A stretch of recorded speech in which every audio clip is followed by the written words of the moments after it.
안녕하세요. 도현입니다. 이번에 볼 사주는 이혼하는 사주. 요즘 이제 우리나라도 이혼하는 경우가 굉장히 많습니다. 이혼을 때가 되어서 이혼하는 게 아니고 태어날 때부터 사주팔자에 이혼수를 가지고 태어난 사람들이 있습니다. 사주팔자에서 이렇게 사주팔자라는 건 내 운명이죠. 태어날 때부터 정해져 있는 내 운명. 예를 들어서 태어날 때부터 그 사람 운명이 정해집니다.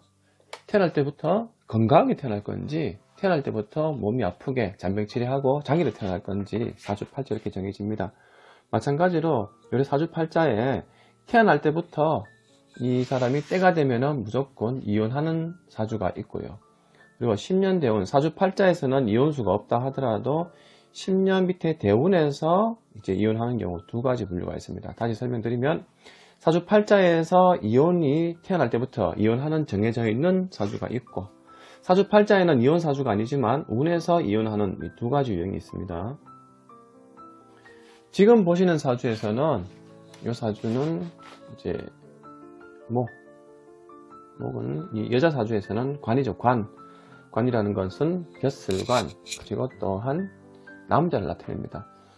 이 사주팔자에서는 이 나무가 없는 사주죠. 나무관, 관운이 없는 사주입니다.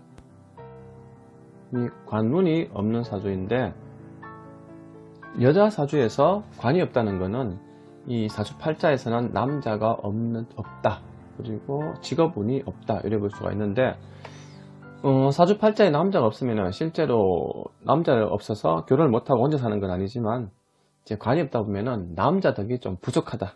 실제로는 결혼을 안 하는 경우도 있고, 그리고 결혼을 해도 재혼하는 경우도 있고, 때로는 결혼해도 배우자가 정이 없는 그런 상황이 올 수가 있는데, 일단 이 사주에는 우리가 중점을 봐야 될 게, 사주팔자에는 이 관나무가 없다 하더라도 그 두 번째로 봐야 될 게 요게 흰 상관이 있습니다. 상관. 요 사주팔자에서는 이 사주는 여자 사주입니다. 여자 사주이기 때문에 이게 상관이 있습니다. 그러면 사주팔자에 관이 없다 하더라도 이렇게 상관이 있기 때문에 자식이 딱 있습니다. 사주팔자에 자식이 이렇게 있기 때문에 이 남자는 덤으로, 이 관은 덤으로 오는 거죠. 덤으로. 그래서 자식이 태어나기 위해서 남자가 옵니다. 남자가 한 30대쯤에 남자가 옵니다. 30대 10년 대운을 보게 되면은 이게 상관, 자식이죠. 자식. 사주팔자에서 남자가 운에서도 남자가 없습니다. 하지만 30대 때 10년 대운에서 자식을 밑으로 이렇게 끌어당깁니다. 그래서 30대 10년을 해서 자식과 서로 공존을 해서 자식이 태어납니다. 당연히 결혼해서 배우자가 있고 결혼해서 자식이 태어나겠죠. 하지만 사주팔자의 근본원인은 남자가 없기 때문에, 남편이 없기 때문에 자식이 태어나기 위해서 이렇게 운에서 이렇게 끌어당깁니다. 이렇게 자식을 끌어당겨서 이때 결혼해서 자식을 놓습니다. 하지만 이 중점을 봐야 될 게 40대 때 이 나무가 들어옵니다. 나무. 사주팔자에 없던 나무가 들어오기 때문에 남자가 들어옵니다. 그러면 사주팔자에 나무가 없는데 40에 나무가 또 들어옵니다. 이제 나무가 아래로 들어오죠. 위에도 들어오고 밑에 들어오고 강하게 들어옵니다. 강하게 들어온다는 것은 배우자가 있는데 자식이 들어왔죠. 30대 때 이렇게 서로 이제 조화를 이루는데, 자식이 들어왔는데 배우자가 있겠죠. 들어왔는데 남자가 또 들어온다 하면 이 사이는 어떻게 될까? 그러면 이때 결혼해서 자식이 태어나고, 이제 사주팔자에 나무가 없으니까 40에 운에서 남자가 새 들어오죠. 그러면 기존에 여기에 자식을 넣게끔 도와준 남자는 이렇게 날아가 버리고, 새로운 남자와 서로 조화를 이룹니다. 새로운 남자와 이렇게 서로 조화를 이루는데, 이때 자식을 이렇게 해서 자식과 같이 배우자가 같이 나갑니다. 남자와 자식이 같이 나갑니다. 그러면 40대 때 요 새로운 남자랑 요 본인과 같이 새로 합을 합니다. 그래서 재혼합니다. 재혼. 그래서 이 자식을 태어나게 해주었던 남자는 앞전에 전남편이 되겠죠. 전남편과 자식은 들고 날아가고, 이 새로 40대 때 새로운 남자랑 이렇게 재혼하게 됩니다. 사주팔자에서 이 재혼을 하지만은 사주팔자 근본원인은 남자가 없는 사주이기 때문에 배우자랑 정은 조금 약할 수가 있습니다. 그리고 다음 사례 한번 보겠습니다. 지금 보시는 사주는 남자 사주입니다. 남자 사주인데 이 남자 사주에서는 이렇게 보시면 금이 없습니다. 금은 재입니다. 재물 재자. 돈과 여자가 됩니다. 이 사주에서는 돈과 여자가 없는 사주가 됩니다. 마찬가지로 여자가 사주에 관이 없으면은 배우자 덕이 없는 사주고, 또한 남자 사주에 재가 없으면은 배우자 덕이 없는 사주가 됩니다. 그러면 이 사주에서는 재가 없죠. 금 기운이 없습니다. 금 기운이 없는데, 마찬가지로 여기도 사주에는 여자가 없습니다. 하지만 운에서는 이렇게 정관, 사주 팔자에서는 이렇게 자식이 있죠. 그럼 이 사주도 마찬가지로 사주 팔자에 자식이 있기 때문에 여자가 딸려오겠죠. 덤으로. 그래서 이 사주도 여기 24세 10년을 봤을 때 이 시기에 이때 1차 결혼을 합니다. 자식이 이 자식을 끌어당기기 위해서 1차 결혼을 해서 자식이 태어납니다. 자식이 3명의 자식이 태어납니다. 3명의 자식이 태어나서 이때 결국에는 이 시기에 마찬가지로 여자가 자식 3명을 이렇게 들고 같이 3명을 들고 같이 날아갑니다. 날아간다는 거는 표현이 조금 리얼한데 이때 결혼해서 자식 3명을 놓고 이혼하고 이제 배우자 여자분이 이제 자식 3명을 데리고 가버립니다. 그런데 이 시기에 결혼해서 자식이 3명 태어나고 다시 34세 이렇게 보시면 이게 정관 자식이죠. 10년 대원해서 34세 밑에 자식이 또 옵니다. 이렇게 자식이 또 와서 다시 재혼해서 또 자식이 2명을 놓습니다. 2명의 자식이 태어납니다. 상황이 왜 이렇게 될까? 원래 사주에 여자가 없고 자식이 여기 있습니다. 그래서 이때 자식이 왔는 거는 내 자식이 안 된다는 뜻이 되겠죠. 그러면 34세에 자식이 들어옵니다. 중복이 되죠. 여기도 자식이 있고 여기 자식이 있는데 글자가 똑같죠. 글자가 똑같다는 거는 이때 놓는 자식이 내 친자 자식이라 되는 거죠.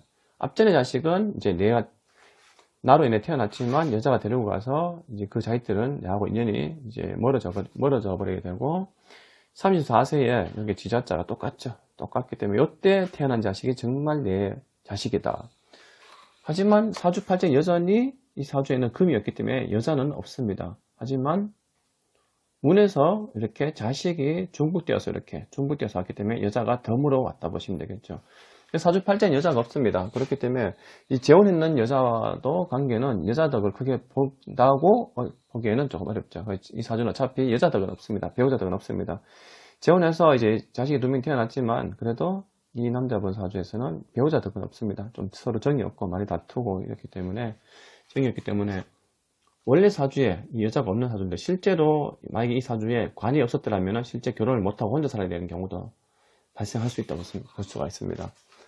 다행히도 이 사주팔자에는 늦게 자식이 오는데 운에서 이렇게 왔기 때문에 적정한 시기에 또 자식을 낳아서 이 자식은 내가 함께 같이 갈 수 있는 자식이 됩니다.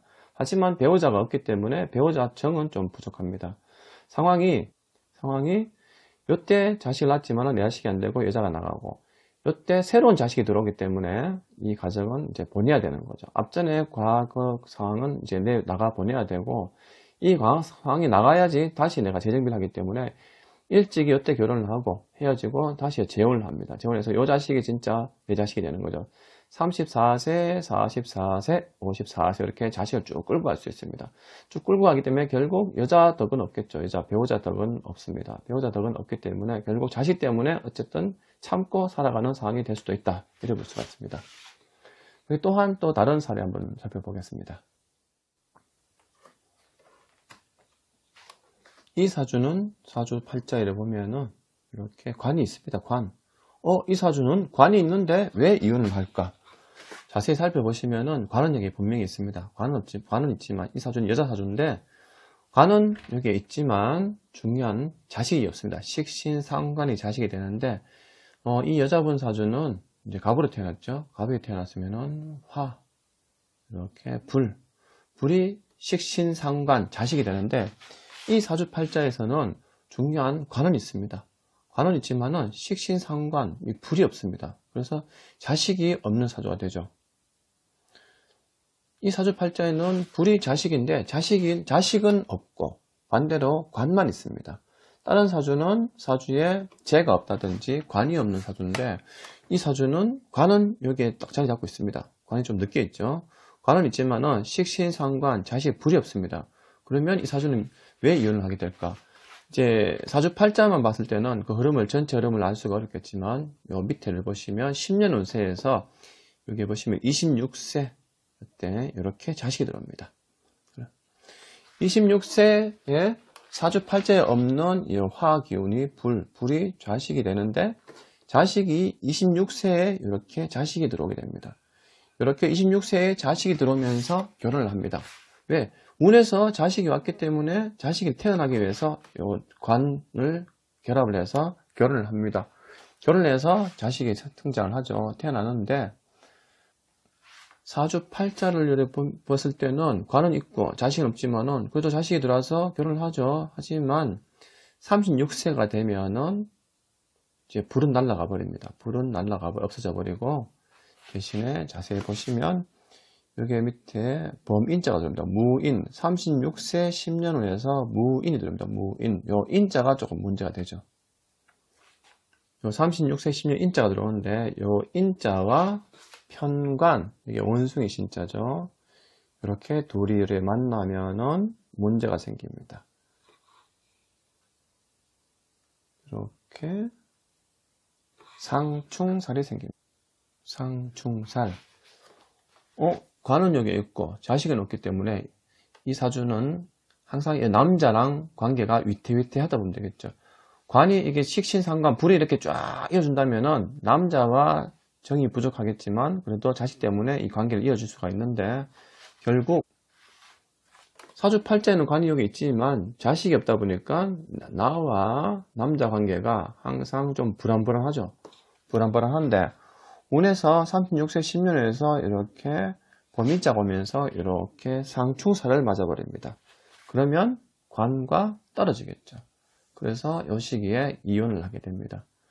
사주팔자를 봤을 때 여자 사주에 관이 있냐 없냐 그리고 남자 사주에 재가 있냐 없냐 이것만 볼 것이 아니고 재가 없더라도 관, 자식이 있는지 그리고 여자 사주에 관이 없다 하더라도 식신상관이 있는지 그거를 봐야 될 것이고 그리고 운에서 이렇게 상충살을 맞아버리면 또 이혼하는 다양한 사례가 생깁니다.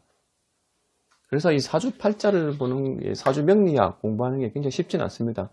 알고 나면은 이제 좀 쉬울 수가 있는데 이제 무조건 없다고 이혼하고 결혼하고 혼자 살고 이런 것보다는 이 상황이 달라지죠. 사주팔자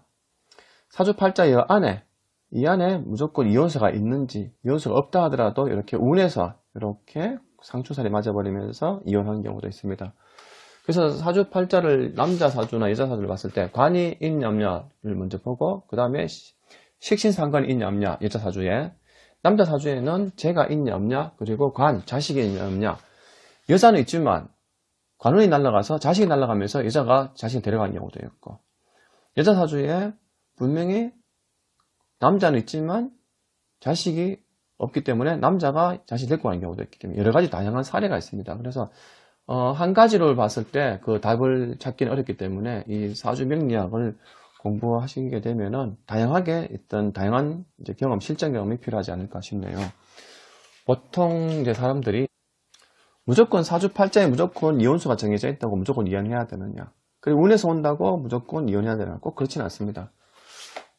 내가 타고난 사주팔자에 이제 우리가 운세를 보는 이유가 이제 내 미래를 미리 알기 위해서 운세를 보는데 내 사주팔자에 이혼수가 있다면은 본인들이 좀 더 노력을 하고 인내하고 또 배려하고 사신다면 또 인생이 좀 달라질 수가 있지 않겠습니까? 사람은 태어날 때부터 운명이 정해집니다. 하지만 내가 내 운명을 알고 태어나고 내가 사주팔자의 내 특징과 내 직업이 어떤 게 맞는지와 내 흘러가는 상황과 여러 가지의 어떤 변수를 알고 파악을 하면서 인생을 살아간다면 좀 도움이 될 것입니다. 사주팔자에 무조건 이혼수가 있다고 100% 이혼을 해야 되는 것도 아니고, 그리고 운에서도 무조건 운에서 어떤 이혼수가 있다고 무조건 이혼하지는 않습니다. 또 인생은 내가 어떻게 노력하냐에 따라서 또 약간 달라질 수 있는 어떤 개운법 같은 것도 있기 때문에 예전에 그 이토정, 토정비결 만든 그 스승이 서경덕 선생님이 하신 말씀이 있죠. 운명은 비켜간다. 운명은 컨트롤한다. 운명을 개척한다. 사주팔자에 내가 이혼수가 있다 하면은 배우자랑 좀 더 배려하고 양보하고 서로 또 좋은 이제 그 조화를 이룰 수 있도록 그렇게 노력하는 것도 인생의 한 가지 방법이 될 수 있다고 생각하시면 됩니다. 그래서 꼭 이혼하실 분은 이혼하겠지만은 또 이혼 안 하고 또 좋게 서로 이제 대화로 잘 풀어갈 수 있는 것도 한 가지 방법이 될 수 있습니다. 그래서 무조건 이혼이 정답이 아니기 때문에 그래서 이 자기 운세를 보면서 미리 미래를 준비하는 것도 한 가지 방법이 될 수 있다고 생각을 합니다. 지금까지 시청해 주셔서 감사합니다.